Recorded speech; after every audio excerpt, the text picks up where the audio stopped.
Hello, everybody, and welcome to Rise Up Life on Fire podcast. And if you don't know me, my name is Krista, and I am super excited tonight to bring you an amazing, inspirational powerhouse of a guest who is a dedicated advocate for awareness, prevention, education, and training on post-traumatic stress injury and first responder suicide prevention.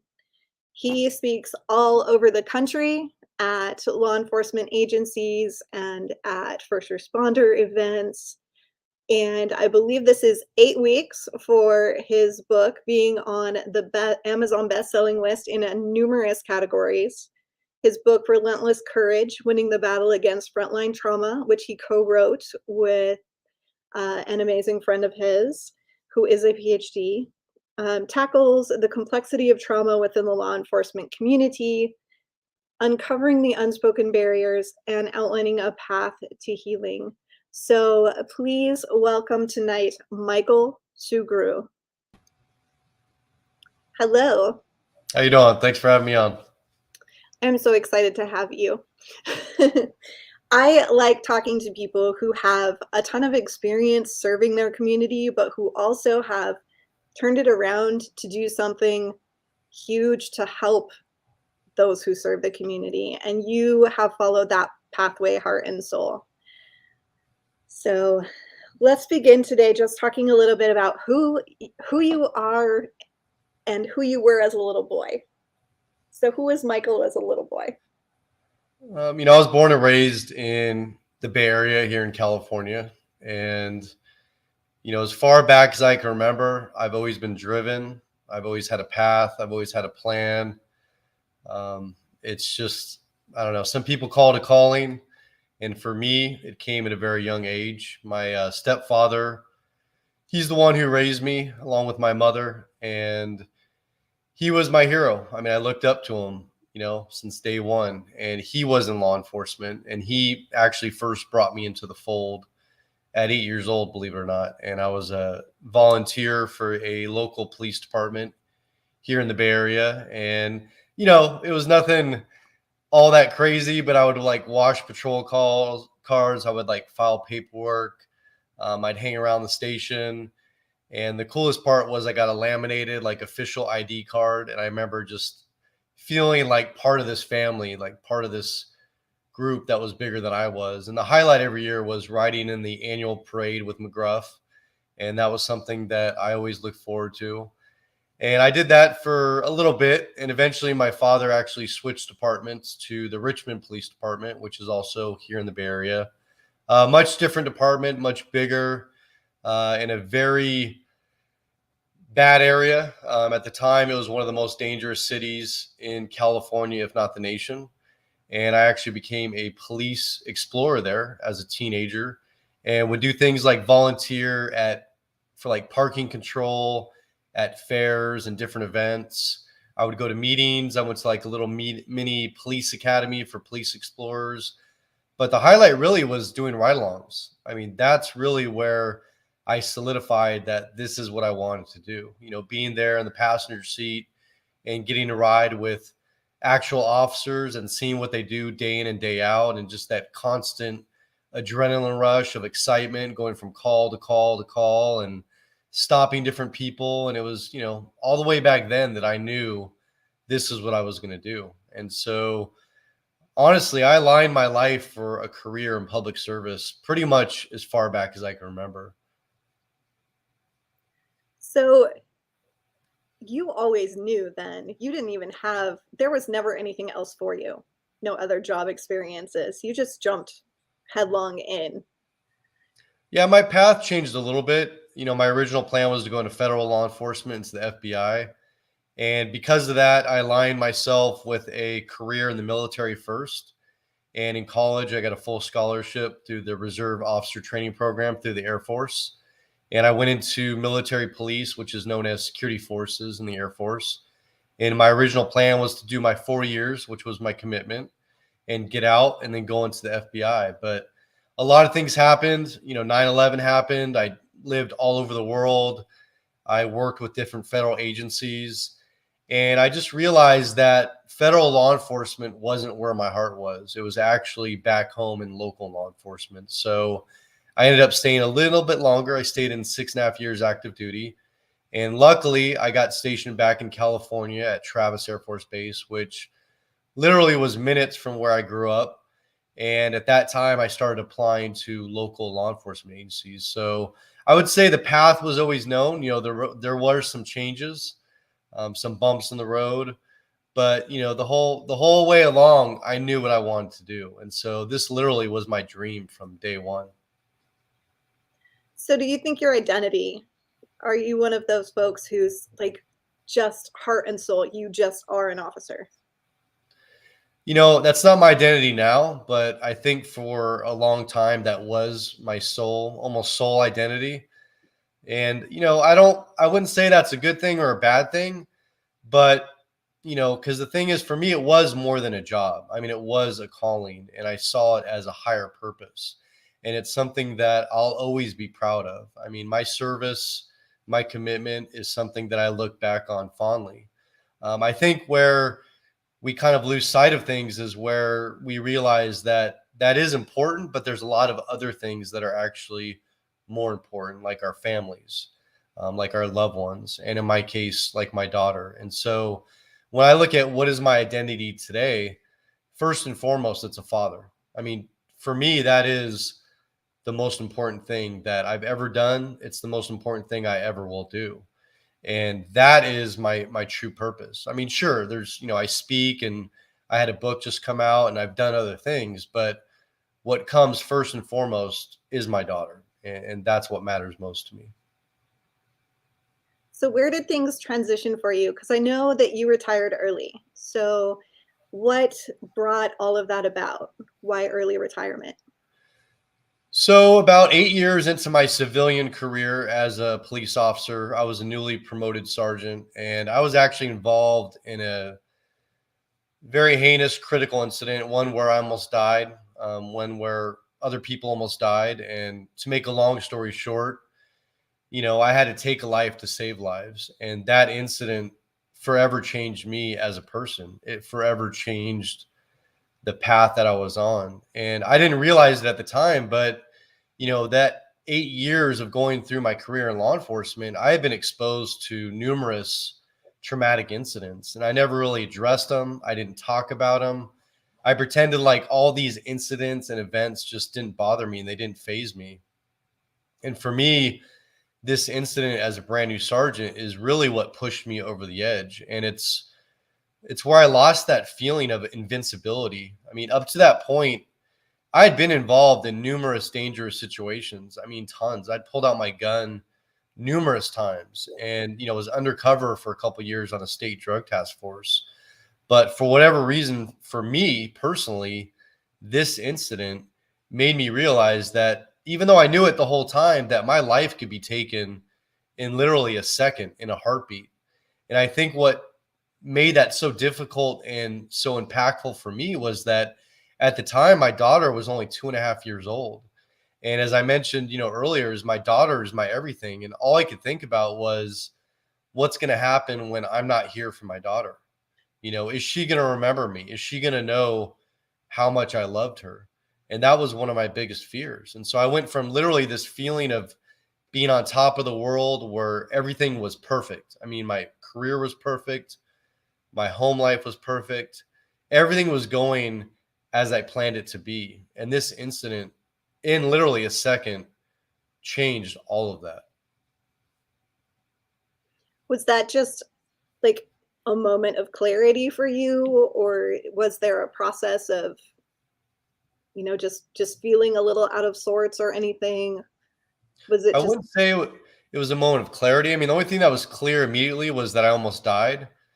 And, what happened is there was a series of events where my life started to spiral downward. And so, there were signs and symptoms of what I call post-traumatic stress injury, things where I immediately felt disconnected. I started isolating. I started distancing myself from my wife at the time, from friends, family. I was having constant nightmares. I couldn't sleep. I was drinking more.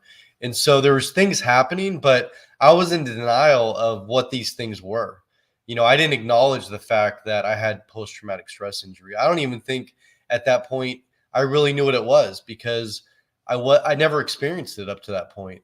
And so, there was ultimately years of suffering in silence because our culture, I was ashamed to ever admit that I had these feelings, or I had this fear of constantly being killed or dying.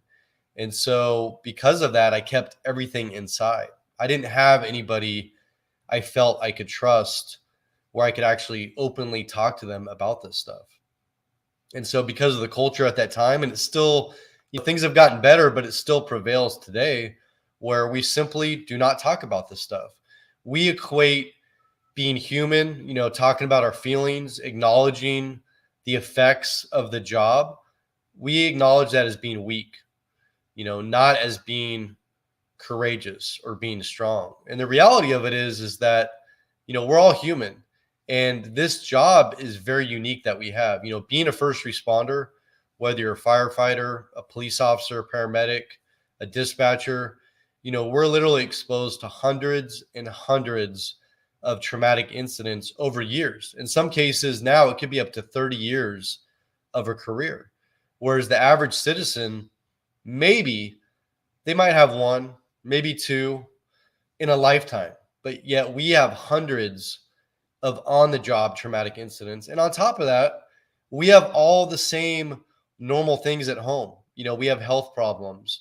We have family members who have health problems, deaths in the family, cancer diagnoses, financial issues. So we're facing the normal things that everybody else does. But on top of that, we're just seeing the negative and the worst of the worst in society day in and day out. And that's what takes a toll on us. I think one of the scariest things is oftentimes as a first responder, you don't know the toll that it's taken until many years later.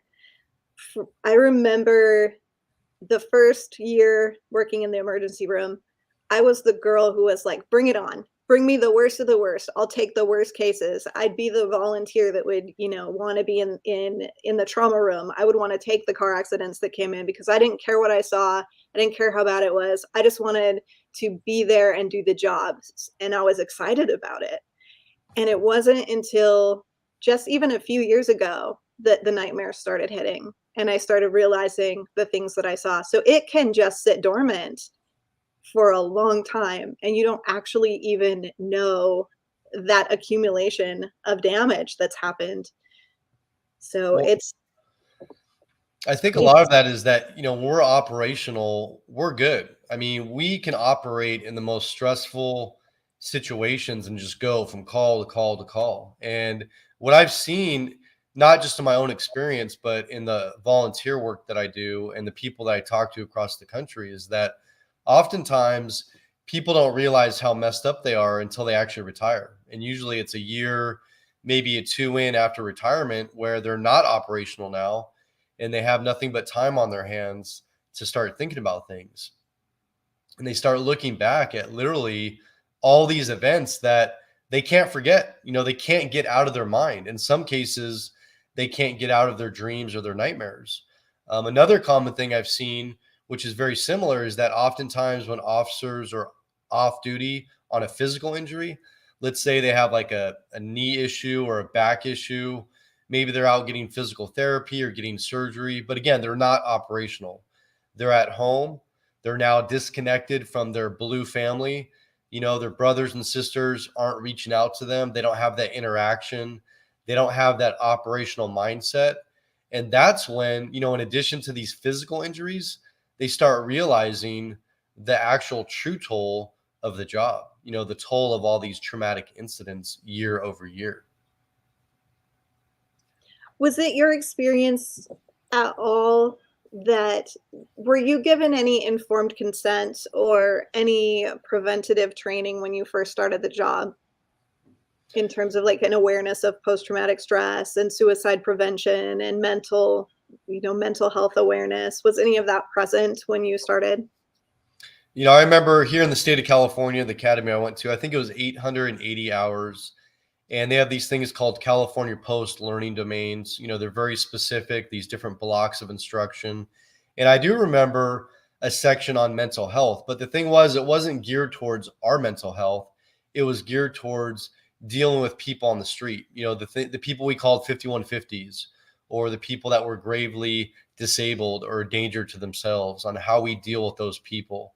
But there was no discussion or talk of, the reality, the toll that this job's going to take, not just on our health, but on our relationships, on our marriages, on our children. There was no discussion about that. And I can remember everybody just being so gung ho that, all you want to do is learn how to shoot guns. You want to drive cars fast. You want to go through all the different scenarios, like the domestic violence or the DUI, learn arrest and control techniques, defensive tactics. And that's really where the focus is. And of course, the laws and the procedures. And that's, reinforced in the field training program, which is right after the academy. But I think what really would have helped is maybe plant that seed and have senior officers come in, maybe for a couple hours, and literally just be vulnerable, be open, and just talk about the reality of the job, talk about the toll of it, the effect it's had on their mental health, their physical health, on their families, on their different marriages, on their children, plant that seed. But none of that was done. We didn't talk about it. It wasn't discussed. I mean, we know that we can die. We know that we can be killed. I mean, that's the reality. And we train literally over our career thousands of hours on how to prevent being killed, on how to go home safe every night, from the bad guys on the street. But the realities is that we are much more likely to die by our own hands, by suicide, than by any assailant on the street. That's the reality. And yet we don't spend hardly any time training for that, training for our own mental health, training to save our own lives. And that's where we need to start putting our focus and our energy, because we're losing men and women every single day across this country to suicide. And that is a fact. Absolutely. And that is why you're doing what you do. That's why you go and speak at the events that you speak at. Well, my life is dedicated to this because, the facts are that I didn't want to be here at one point, and I didn't want to live anymore. And my life got so dark and I got so desperate that I started putting myself in dangerous situations at work, hoping I died in the line of duty. And it literally took a series of events to pull me out of this darkness. And one of those events was my own very best friend tried to kill himself when I was on duty. And, thank God he survived that, but he's the one that actually saved my life, because he gave me the strength and courage to finally ask for help after years of suffering. And since then, I raised my hand for help at the very end of 2016. And I spent years and years in recovery for post-traumatic stress. And I've done a bunch of different things, from, different week-long retreats for post-traumatic stress injury, to meetings, to therapy, to medications, to medical procedures, to reading, to meditation, to, group exercise therapy. I mean, you name it, I've done it. And the facts are that I'm still doing things today to sustain my recovery. But I'm living proof that no matter how dark your life may be, no matter how desperate you are, there is recovery from this. You can get better. And, the truth is that today I have a much better life than I ever had before. I have a whole new life. And that's why I go across the country, is to show people that they're not alone. The things that I talk about, the feelings that I share, there are countless brothers and sisters across this country who are going through the exact same things, who have felt the exact same feelings, but yet they feel like they're all alone. And the facts are that you're not alone. There are countless resources out there available. And many of those resources are actually listed in the back of my new book. And we will put a link to where you can get the book on the Anchor when I post the recording for this. So you will have ways to get a hold of that book. And I do hope that you do that. He's one of many recent police and fire department personnel stepping up and creating these books to show you their stories, their experiences, and their pathway to healing. So you guys are all getting brave enough to stand up and speak your truth. And that's really important, because the more people who do that, the easier it's going to be. So Absolutely. It takes teamwork in this fight. Not one person can do it. And we all need to be out there speaking the truth and just being open and vulnerable about this stuff, because it's human. It's normal. And that's what we need to do, is smash the stigma, normalize this discussion, and just talk about it openly. at Battle to Be, we have a little bit of an odd way of looking at things. We're coming at it from a preventative standpoint, much more than a standpoint of recovery. So we've noticed there's so many resources for recovery, but why are we not training ahead of time? And we want to go all the way back to grade school and literally start teaching people coping skills, resourcing skills, how to regulate your nervous system, how to be aware of stress and to notice when you're feeling stressed out, how to think differently so that you're not just focused on the negative and you can focus on the good that's happening in your world. Just all of these basic things, these life coaching skills that most of us never get, because statistics have shown us that those are preventative measures, that those are actually ways to keep from getting post-traumatic stress if you have them all in place ahead of time. So we're hoping to create some systems that start at the beginning from pre-hire and actually talk about it all ahead of time and give coping and resources, and then regular mental health maintenance, just like going to the gym. And if everybody's doing it, then nobody's broken or nobody needs fixing because they want to see a counselor. It's just part of the every week routine. You just do it. And I think that will help. Absolutely. Because the facts are that post-traumatic stress injury is not a foregone conclusion. Not everybody's going to get it. And the facts are that I waited too long to ask for help. I think if I would have asked for help early on, I'd still be working today. And so, like you said, if we normalize this, if we make it part of, the very beginning and we carry it on throughout our careers, I firmly believe that we can work an entire career, whether that's 20 years or 30 years, and we can come out fully healthy mentally and physically on the other side. But we have to take the steps before, during, and after to ensure that, and to maintain our healthy relationships at home and not bring the stress of the job home and take it out on our families, but actually address it within ourselves. And you were divorced when you were working. No, I was married when my incident happened, and at the height of my trauma, I went through a horrendous divorce. And the reality is that I made a lot of mistakes early on in my career, and I made a conscious decision to not bring the job home because I felt like I was protecting my spouse at the time and my family. And I didn't have that open communication that is so very important. And so I'm not suggesting that we bring the gritty details, home to our loved ones and to our families, but we need to make it clear that when we're having a bad day, it's not because of them. It's because of something that happened on the job. And we need to communicate, when we've had that bad day, maybe when we need a little time to decompress. And then after that, re-engage with our family members and talk about it. Again, not graphic details, but it could be as simple as like, look, I went to a horrific car accident today and it really affected me.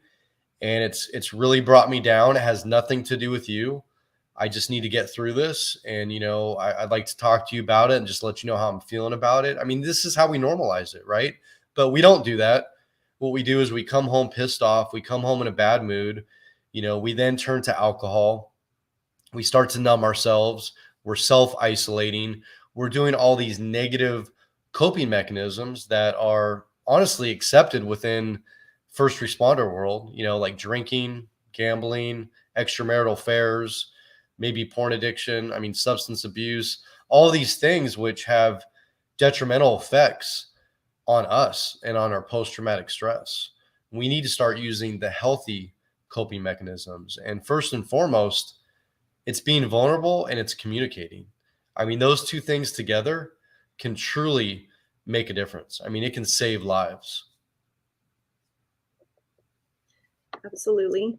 So, how do you feel about early on in the career? Do you think that it would be beneficial to bring spouses in for some co-training, so spouses do some ride-alongs and kind of get a little bit of a feel for what the job entails, and they get an idea of the language and the kind of things that you see, and then give them the resources to have an awareness of how to speak to you about your job?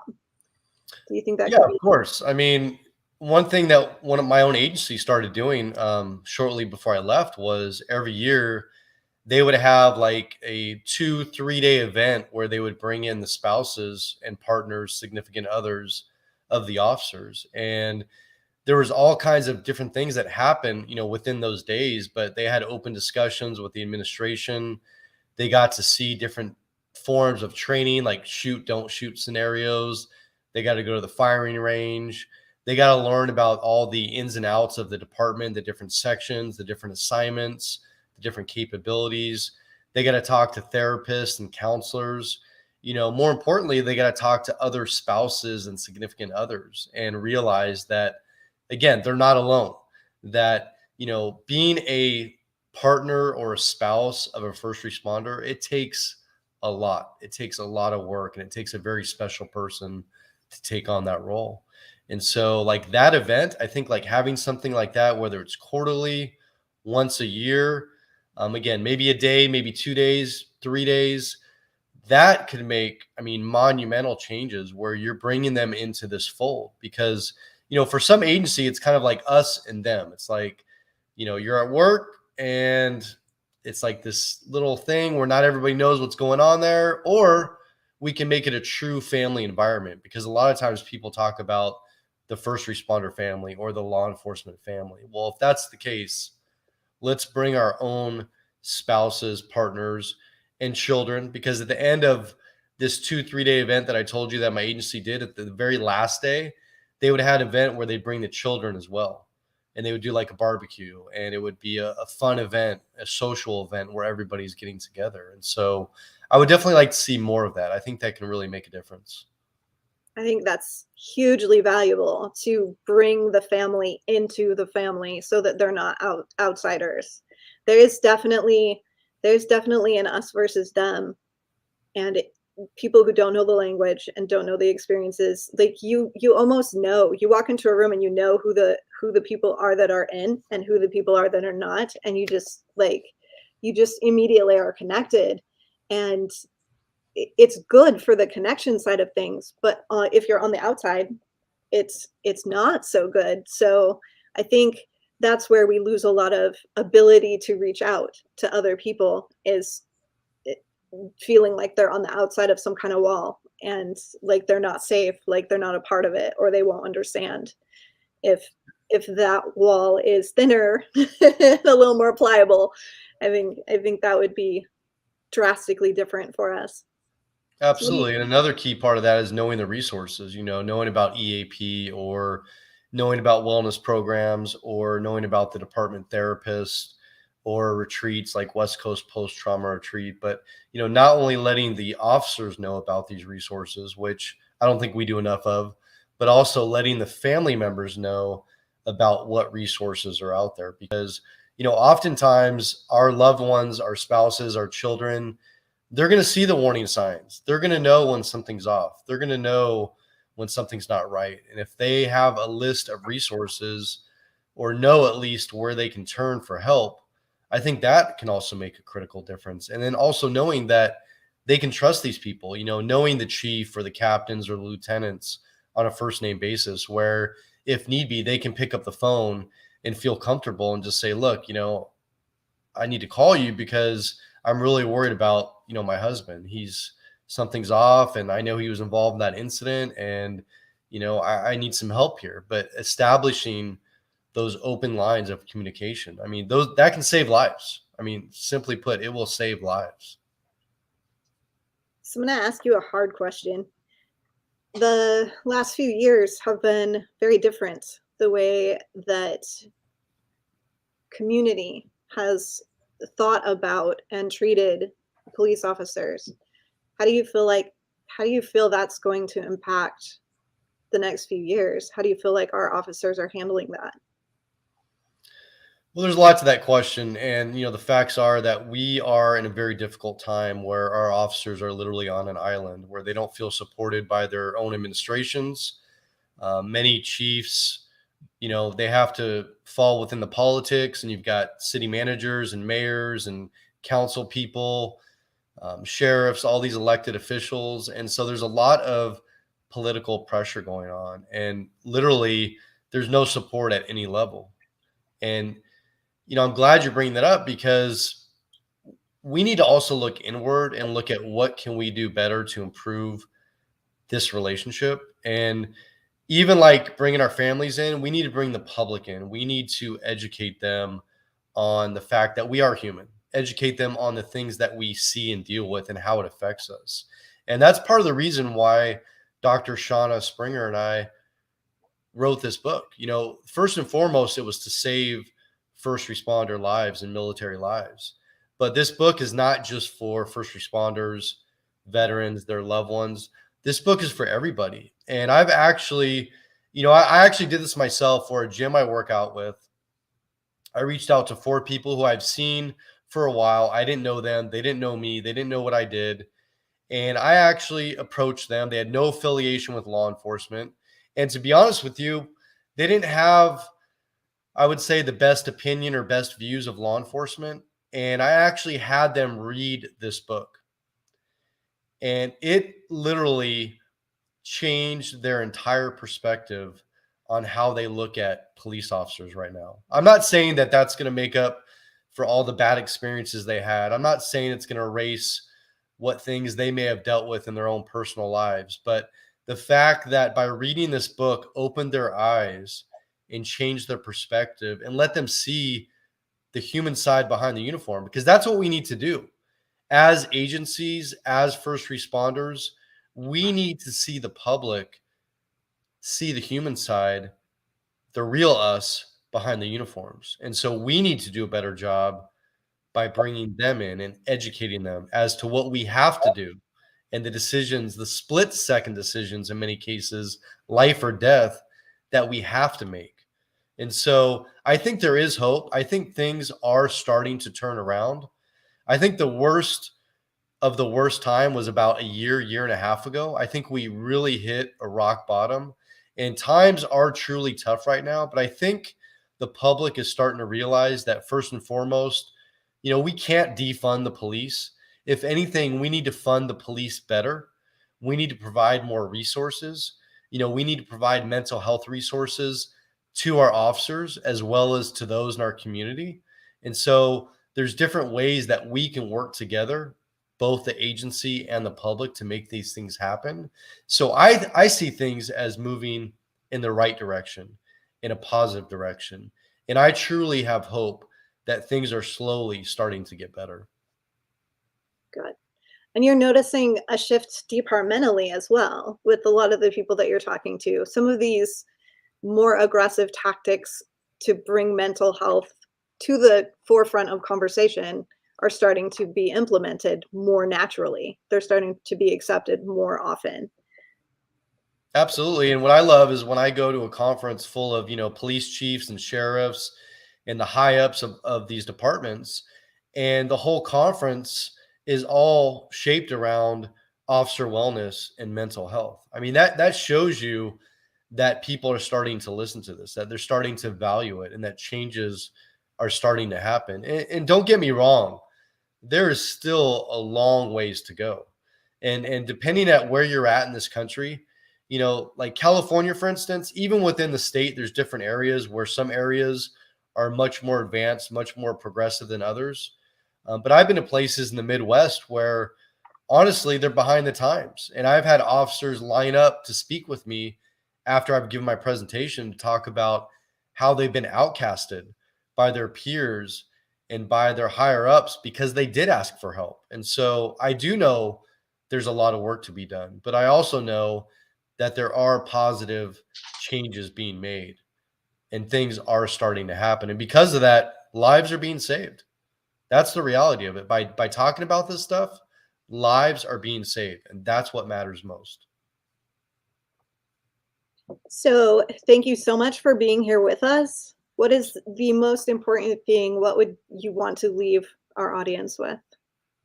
It's simple, and that is if you're listening to this or watching it and you're sitting there thinking that you're alone, you're sitting there suffering in silence, just have no hope, no faith, know that it can get better. Know that there is hope, that there is help.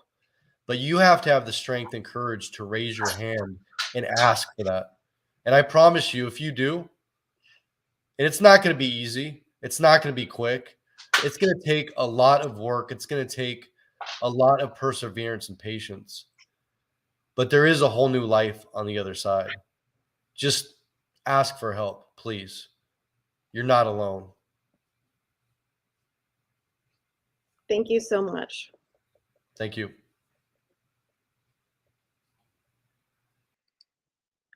Again, please do look up the book Relentless Courage by Michael Sugrue and Dr. Shauna Springer. It is available on Amazon and it's maintained its bestseller ranking since it came out, so you absolutely won't want to miss it. The link is on the Facebook posts with this live. I will also put the link on the permanent anchor post for this, so make sure that you look that up. Make sure that you look Michael up if you are in need of an amazing speaker and you know of a convention that he just can't miss. Make sure that you do that.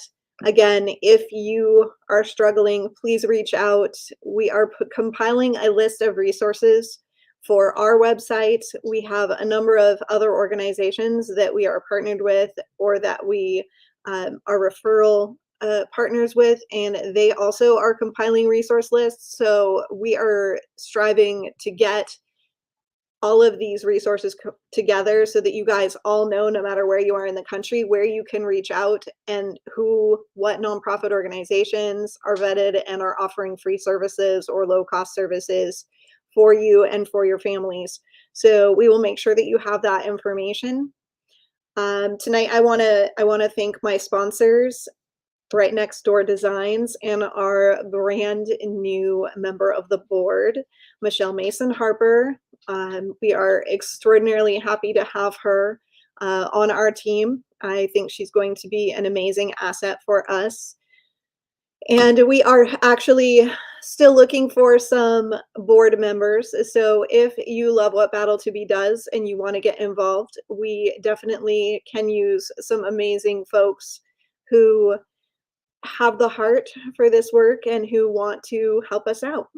So again, thank you so much for being with us tonight and have an amazing day. We will see you again on Thursday.